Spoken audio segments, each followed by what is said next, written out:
Social and political movements have been at the top of the news cycle in the last year, but they are part of a long history. People have been taking to the streets for decades to demand their voices be heard. Democracy is rooted in the idea that every citizen may use their voice and their picket signs to advocate for change they believe in. So lace up your marching shoes, because today we're counting down the biggest U.S. protests through the decades.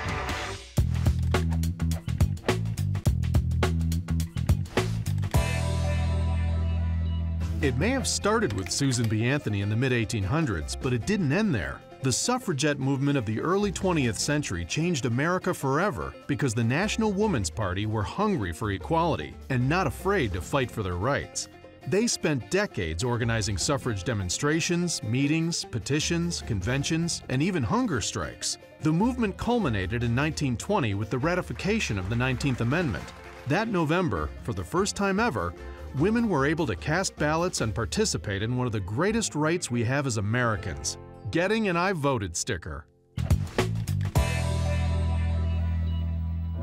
The Great Depression was called that for a reason.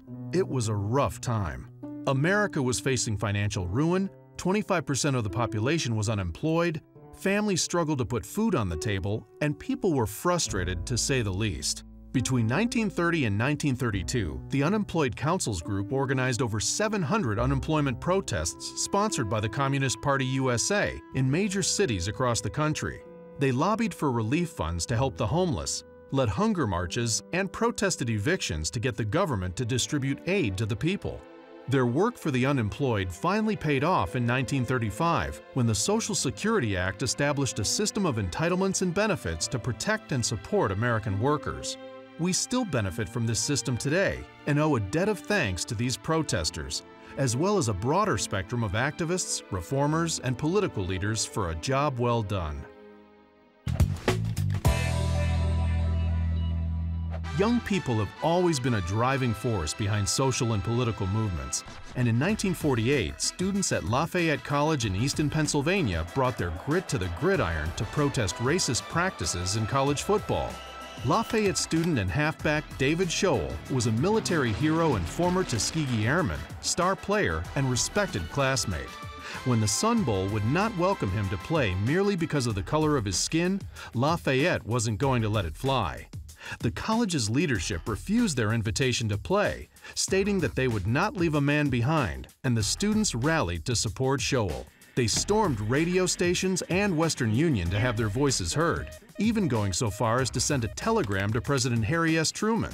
By the 1950s, many teams began rejecting racist practices in college football. A one-woman act of protest turned into a large-scale movement when Rosa Parks refused to give up her seat on the bus to a white man in 1955. The Montgomery Bus Boycotts began 4 days later, and over 40,000 black bus riders, who made up the majority of the system's profitable ridership, refused to ride in protest of segregation. An initial one-day boycott led to the formation of the Montgomery Improvement Association, with Martin Luther King Jr. at the helm, and the boycotts lasted well over a year. An incredible turning point in history, the Montgomery bus boycotts were just the beginning of the civil rights movement that would grow to a national scale in the coming decades. Tensions surrounding the war in Vietnam cast a dark shadow over the already tumultuous 1960s and came to a head in the fall of 1969. On October 15th and November 15th, 2 marches took place that were known collectively as the Moratorium to End the War in Vietnam. Across the U.S. and around the world, over 2.5 million people marched in the protests now considered to be the largest anti-war movement in history.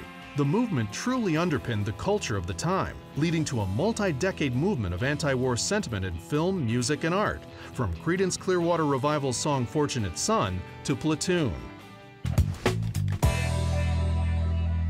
The 60s ended. The anti-war protests did not. When President Nixon announced that the U.S. would attack Cambodia in the spring of 1970, it was students who threw the book at him. With young people again at the forefront of the movement, the student strike of 1970 began when Princeton University called for a nationwide student strike of colleges and universities. Following the Kent State Massacre, in which the Ohio National Guard shot into a crowd of protesters, killing 4 students, over 760 campuses across the country shut down after a massive strike. Some students even voted for their schools to remain closed for a full semester to make their point heard.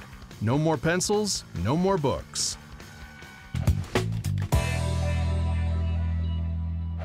By the 80s, the war in Vietnam was over and there was a new, more terrifying threat on the minds of Americans: nuclear war. Almost 1 million people gathered in New York City to support disarmament and demand the removal of nuclear weapons from military arsenals. The June 1982 rally drew an unprecedentedly large crowd from diverse backgrounds, from pacifists to anarchists, students to working-class union members. Turns out, pretty much everyone could agree that nuclear weapons were not something the military should be planning to use, ever. The mid-90s were marked by one of the most significant mobilizing events for Black people in the history of the United States, the Million Man March. In October of 1995, as many as 1 million Black men gathered in Washington, D.C. in a movement to uplift themselves, their families, and their communities. The march championed atonement, reconciliation, and responsibility, with speeches from Black leaders like Rosa Parks, Maya Angelou, Louis Farrakhan, Reverend Jesse Jackson Sr., and Reverend Al Sharpton. Moved by the event, over 1.7 million men registered to vote, and the National Association of Black Social Workers reported a significant increase in adoptions of Black children.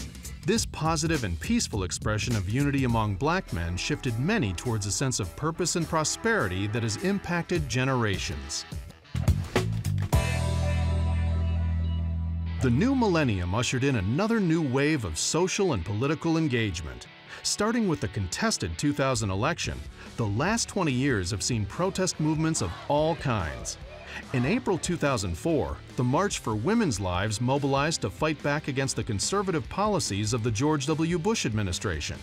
Over 1 million participants gathered in Washington, D.C. to march for women's rights, demanding access to reproductive health initiatives such as safe and legal abortion, contraception, STI prevention, and comprehensive health care. Feminist leader Gloria Steinem spoke at the monumental event, stating to the administration, "We are here to take back our country." When you get 1 million people showing up on your lawn to demand change, it might be time to listen. It's a dark reality that mass shootings have become an everyday news item over the last 20 years. A common target, schools filled with innocent children who did nothing but show up to class that day. Following the tragic shooting at Parkland, Florida's Marjory Stoneman Douglas High School in February 2018, an incredible youth-led movement formed to demand an end to gun violence. The March for Our Lives was led by Parkland students who survived the devastating crucible and came out the other side, determined to honor the lives of their lost classmates by creating real change. These kids put the world on their backs as the movement spread globally, with over 880 marches taking place all across the U.S. and abroad in the UK, Spain, Copenhagen, Tokyo, Brisbane, Rome, and Paris. Today, it remains one of the most significant youth-led movements of all time.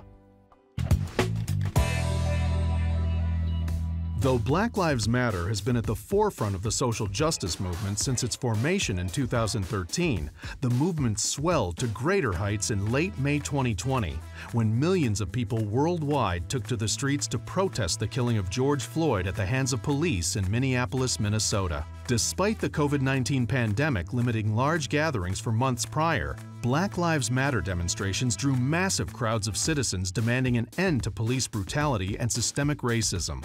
The movement grew worldwide, with marches taking place in over 2,000 cities and 60 countries across the globe. The movement is holding strong, with marches having continued around the world for many months. Some figures estimate that over 25 million Americans have participated in the marches over the course of 2020, making it the largest movement in United States history. No matter the decade, one thing is true for every demonstration, march, and rally on this list. They are fueled by the people. Many of these movements are still going strong today, striving to create lasting change for future generations. Though it may often be a long road to march down, it is always worth it to make your voice heard. So keep your boots laced and your protest sign ready. Until next time, we'll see you out there.